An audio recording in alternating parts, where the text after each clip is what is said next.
नमस्कार दोस्तों, आपका बहुत बहुत स्वागत है हमारे चैनल में। अगर आप चैनल में न्यू है तो सब्सक्राइब करना ना भूले। तो बिना समय को गवाए चलिए आपके साथ कहानियों को शेयर करते हैं।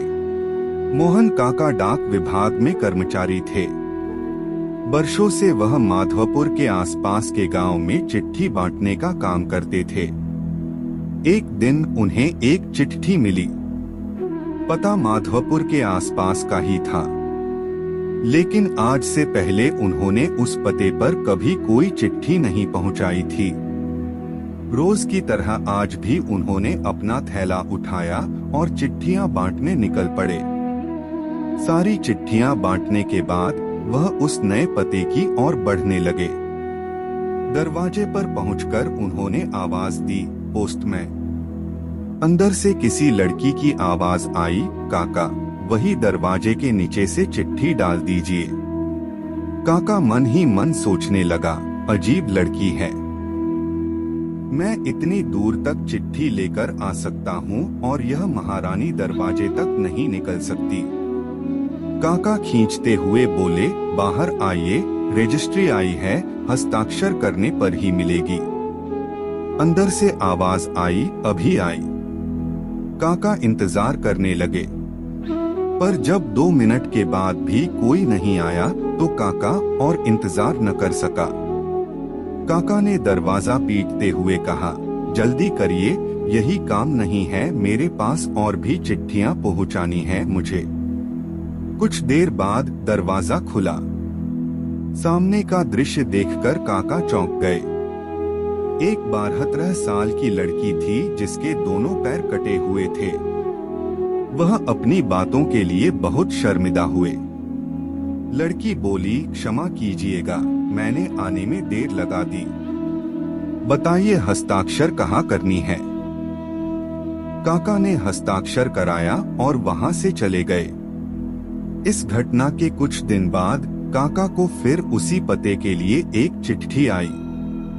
इस बार भी सब जगह चिट्ठी पहुंचाने के बाद वह उस घर के सामने पहुंची। काका बोले, चिट्ठी आई है, हस्ताक्षर की जरूरत नहीं है, नीचे से डाल दूं।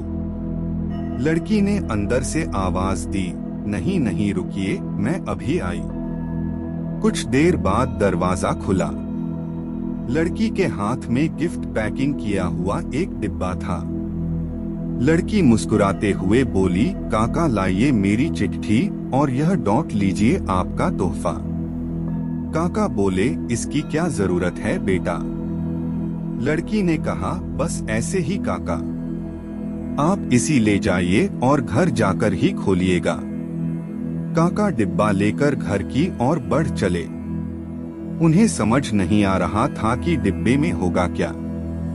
घर पहुंचते ही उन्होंने डिब्बा खोला और तोहफा देखते ही उनके आंखों से आंसू टपकने लगे।